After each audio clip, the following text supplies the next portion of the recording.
Once upon a time, in the heart of a lush and colorful garden, lived a group of tiny fairies no bigger than a sunflower seed. They sparkled like morning dew, and each had a special power tied to the nature around them. There was Petal, the fairy of flowers, who could make any bud bloom with a twirl of her fingers. Buzzby, the fairy of bees, could speak to all the buzzing creatures and lead them in sweet honey dances. And then there was Lumi, the youngest fairy, whose glow helped guide lost bugs home in the dark. One sunny morning, the fairies woke up to find the garden unusually quiet. No butterflies? Petal frowned. No buzzing? Buzzby blinked. Something's wrong, Lumi whispered.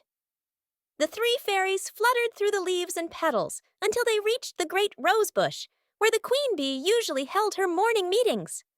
But the roses were wilting, and the queen bee was gone. Without the queen, the garden will lose its balance, said Buzzby. They knew what they had to do. Begin a brave adventure to find her. Their journey took them across the Snail River, through the mossy maze, and even past the old spider's web, who thankfully was napping. Along the way, they met friendly fireflies, wise worms, and a cranky cricket who finally gave them a clue. She was last seen flying toward the moonflower meadow. By nightfall, the fairies reached the glowing meadow, and there, tangled in sticky dew threads, was the queen bee. Oh no, Lumi gasped. She's stuck. Petal called the flowers to bloom and distract the spiders, while Buzzby bravely flew in and untangled the queen. Lumi's glow lit the way as they flew her safely back to the garden. When they returned, the garden cheered.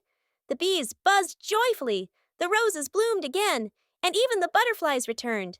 The queen bee thanked the fairies, and from that day forward, the garden fairies were known as the guardians of the garden. And every evening, if you look closely at the flowers, you might just spot a tiny twinkle and hear the soft giggles of fairies on another adventure.